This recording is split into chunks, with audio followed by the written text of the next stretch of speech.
Saturday episode Nagarjuna గారు hosting చాలా బాగుంది. హౌస్‌మేట్స్‌కి కూడా అన్ని క్లూలు ఇచ్చారు. క్లూలు ప్రకారం ఫాలో అయితే వాళ్ళ గేమ్ మండే నుంచి చేంజ్ అయ్యేది ఉంటుంది. సంజన గారికి స్ట్రిక్ట్ వార్నింగ్ ఇచ్చి తనకి బ్లాక్ స్టార్ ఇయ్యాల్సిందేమో అనిపించింది. కానీ మిగతా పర్ఫార్మెన్స్‌కి సిల్వర్ స్టార్ ఇచ్చారు.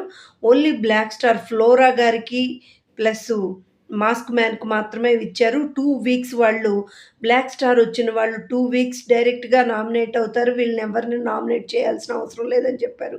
సంజన గారికి గుడ్ లుక్ గాను పనిష్మెంట్‌గా తను దొంగలున్నారు జాగ్రత్త అనే బోర్డును కూడా తగిలిచ్చారు. పవన్ కళ్యాణ్ ఆటని మెచ్చుకున్నాడు. ఇది కదా మేము చూడాల్సిన గేమ్. ఈ వారంలో చూసినట్టు నువ్వు ముందు ముందు కూడా ఇంకా మంచిగా గేమ్ ఆడాలనే చెప్పాడు. మిగతా అందరు హౌస్‌మేట్స్‌కి ఈ సిల్వర్ స్టార్ వచ్చింది. ఇమానియల్ ఆటను మాత్రం ఎక్సలెంట్‌గా పొగిడాడు. అలాగే ఆడాడు. రాము రాథోడ్‌ని కూడా పొగిడాడు. ఇమానియల్‌కైతే గోల్డెన్